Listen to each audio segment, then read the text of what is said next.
Jesus was often in conflict with the religious leaders of his time. Perhaps the major conflict that Jesus had with these leaders was over the nature of the Sabbath, of how to observe the Sabbath. This is called the Sabbath controversies. I was born in the first half of the last century, in 1949. Some things were very different culturally, like Sabbath keeping. I grew up in Rockford, Illinois in the 1950s. In the 50s, no one shopped on Sundays because restaurants, department stores, grocery stores were all closed. Gas stations took Sundays off. Every restaurant was Chick-fil-A. Now that's just back in the 50s. And that was a way that we remembered the Sabbath to keep it holy. Sabbath is from the Hebrew word Shabbat, which means to cease or to rest. Which raises the question then, how does one define rest and how does one define work? Linda and I were in Jerusalem on a Sabbath day in this beautiful hotel. It was here that we learned something about the meaning of work on the Sabbath. We stayed on the 25th floor of this really nice hotel in Jerusalem. What a view of the city we had. This hotel had 6 elevators. So one day, I rode an elevator non-stop to the first floor, got some food, and then boarded a different elevator to ascend up to my room. A Hasidic Jewish man got on this elevator with me. Now I'm going up to the 25th floor. The elevator got to floor 1, stopped, the doors opened. No one was there to get on. And then the elevator headed up again. Stopped on floor 2. The doors opened. There was no one there. The doors closed. The Hasidic Jewish man seemed unfazed by this. It stopped on the 3rd floor. It stopped on the 4th floor. It stopped on every floor up to the 25th floor. And at almost all the floors, no one got on. What was this about?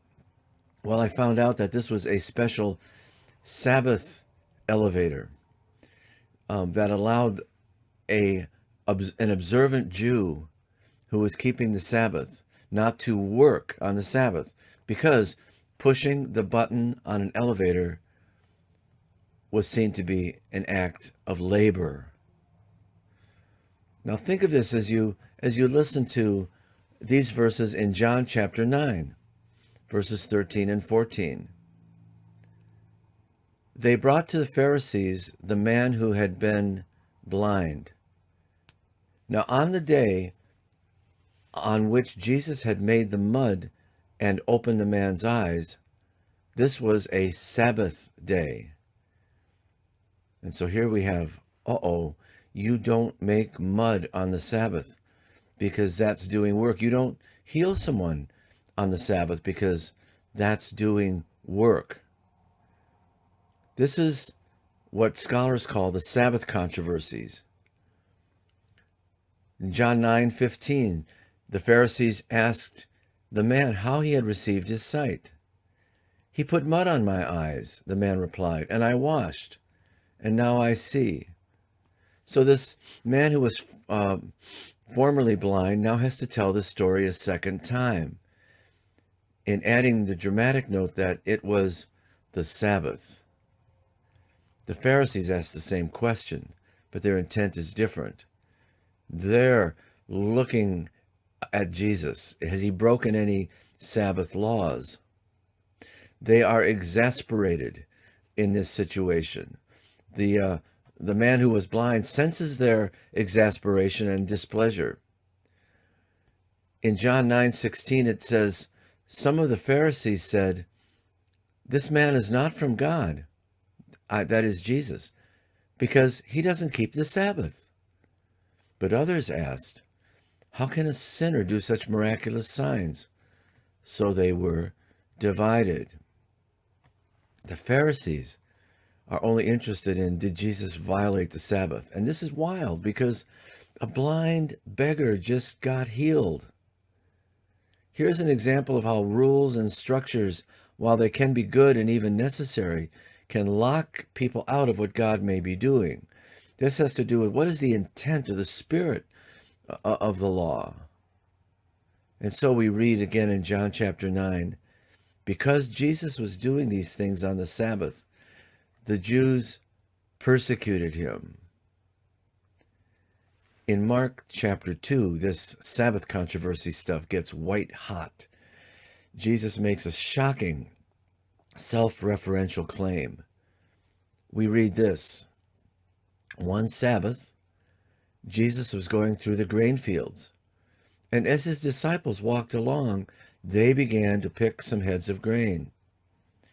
The Pharisees said to Jesus, look, why are they doing what is unlawful on the Sabbath? Jesus answered, have you never read what David did when he and his companions were hungry and in need? In the days of Abiathar the high priest, he entered the house of God and ate the consecrated bread, which is lawful only for priests to eat, and he also gave some to his companions. Then Jesus said to the religious leaders this, the Sabbath, Shabbat, cease from work, rest in order to focus on God. The Shabbat was made for man, not man for the Shabbat. So the Son of Man is Lord even of the Sabbath. This is stunning, to say the least. New Testament scholar Michael Wilkins writes, we have here, coming from Jesus, a remarkable clarification of his identity and authority. Jesus is Lord of all. Jesus is Lord of the Sabbath.